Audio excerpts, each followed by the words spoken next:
It was a typical Thursday night.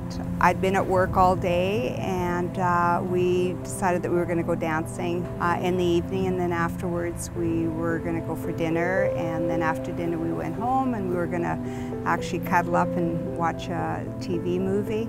And partway through dinner I started having back pains, and I truly thought that it was kidney stones. And as I'm getting worse and worse, I mentioned to John, I asked him if he could take me to emergency. So I followed the ambulance in, and Maria went into ER, and I went into reception just to sit and wait until I could see her. And just as soon as I got there, I hear this call over the PA system that said code blue emergency, code blue emergency. And all of a sudden all these people kind of dashed through the doors into ER. And at the time I didn't know what it was, but I said to myself, I said, that sounds really serious, and I sure hope that's not Maria. Well, it was.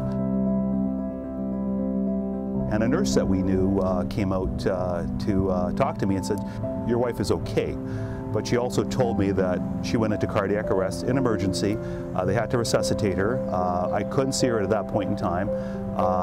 And that once she stabilized, I was able to see her. So, the average heartbeat per person is 60, 80, or 100. Mine went up to 300. And so my heart just shut right down. But I was lucky enough that it shut down in emergency. What happened to me can happen to anybody. It's a malfunction of your electrical part of your heart. I find out that I need to have an ICD put in my heart, and unfortunately the Kelowna Hospital does not perform that procedure. So I have to be sent to Victoria or Vancouver. So I didn't go until 13 days after my event took place. So that was very hard on me physically and mentally.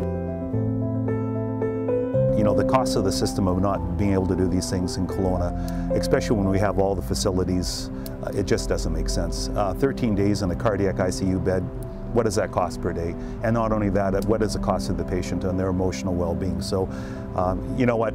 It's time for Kelowna to have this. It is what we need. And so I think it's a wonderful thing to completely round up our cardiac facility here. So I think it's a great project. It changes so much. Like, you evaluate life in different ways. You look at things differently.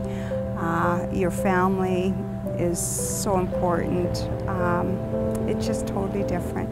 People ask you about the impact of what happens, and you start thinking in terms of your life without a person that you spend 35 years with, and it's actually really hard to comprehend. We're very lucky. So I've been given a second chance.